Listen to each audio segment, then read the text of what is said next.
श्री देवी महात्म्य कथासार अध्याय 14वा देवीची आराधना कशी करावी। या अध्यायाचे जो भक्त मनोभावे वाचन अथवा श्रवण करतो त्याला ज्ञानाची प्राप्ती होते, सर्व संकटे दूर होतात व त्याच्या जीवनाला उत्तम गती प्राप्त होते।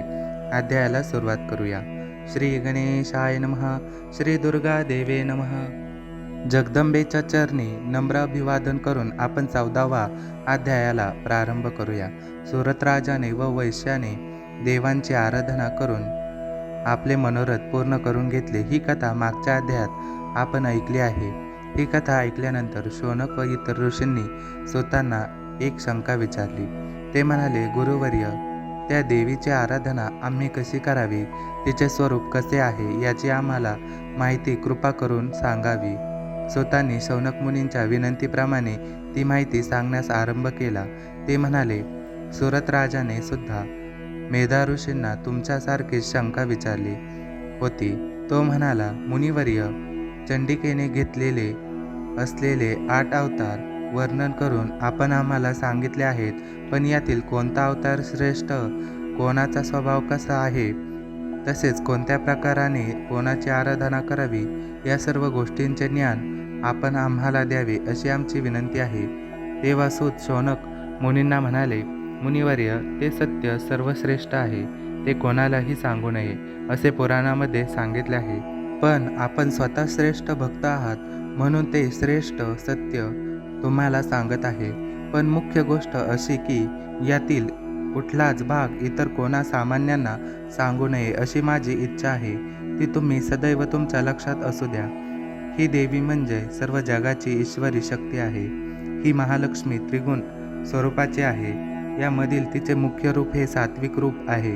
तिने देवता स्वरूपात जन्म घेतला। ती तिच्या एकनिष्ठ भक्तांनाच दिसते, अभक्तांना तिचे दर्शन अजिबात होत नाही।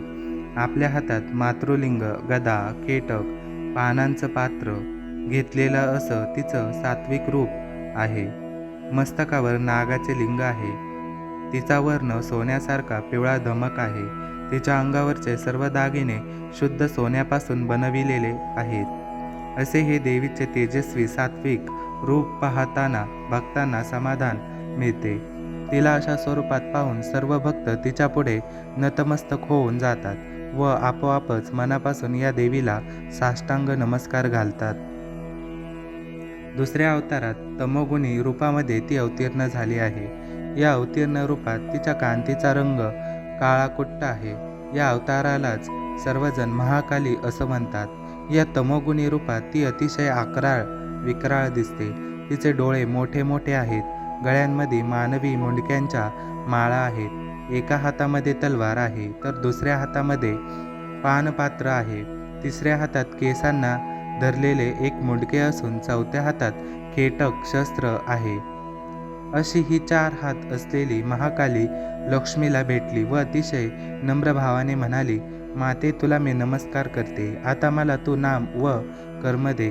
त्यावेळी तामसी वृत्तीच्या त्या कालीला महालक्ष्मी म्हणाली, महामाया महाकाली, श्रोधा निद्रा महामारी, तृष्णा एकवीरा, काळरात्री, दुरत्तय्या, तृषा, अशा प्रकारे 10 नावे मी तुला देत आहे। या तुझ्या नावांचे महत्त्व जाणून जो तुझे स्तवन करील तो नेहमी सुखी राहील। ज्याच्या जीवनात त्याला कुठल्याच अडचणींना, संकटांना तोंड द्यावे लागणार नाही, त्याच्या सर्व व्यथा चिंता दूर होऊन जातील, त्याला मानसिक समाधान आणि शांती मिळेल। त्यानंतर महालक्ष्मीने महासरस्वतीचे 3रे रूप धारण केले। ही महालक्ष्मी म्हणजे अतिसात्विक गुणांची सात्विक मूर्तीच होय। तिचे रूप चंद्रासारखे शीतल आहे, यामुळे ते रूप सर्वांनाच मोहून टाकते। तिच्या एका हातात एक अक्षरमाला असून दुसऱ्या हातात एक अंकुश आहे। तिसऱ्या हातात वीणा असून चौथ्या हातात पुस्तक आहे।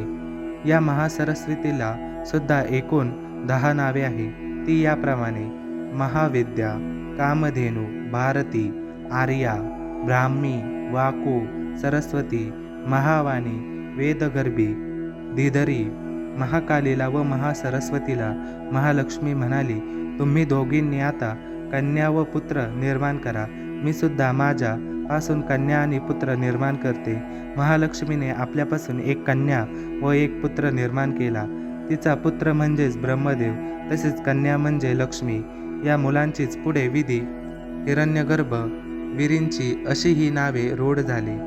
काही काळानंतर महाकालीने सुद्धा आपल्यापासून एक कन्या व एक पुत्र निर्माण केला. तिचा पुत्र म्हणजेच महादेव व मुलगी म्हणजेच सरस्वती.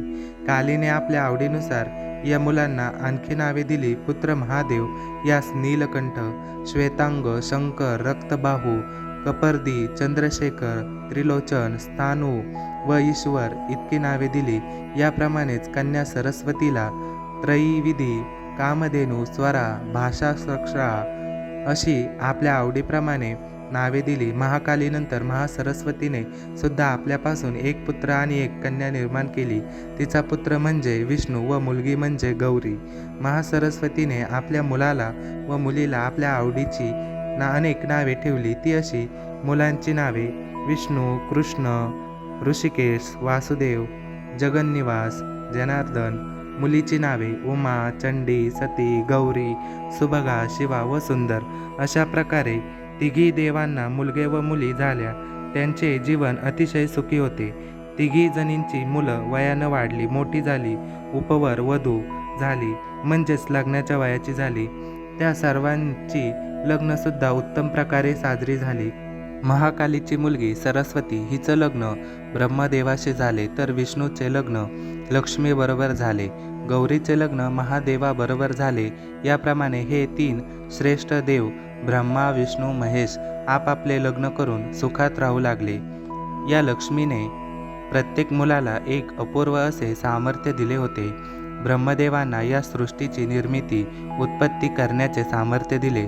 श्री विष्णूंना सर्वांचे रक्षण करण्याचे स्थिती सामर्थ्य दिले, तर श्री शंकरांना प्रलय संहार करण्याचे, विनाश करण्याचे सामर्थ्य दिले. याप्रमाणे ती व्यवस्था केलेली होती. आजच्या जगाची सारी सूत्रे त्यांच्या आज्ञेप्रमाणे चालत आहे.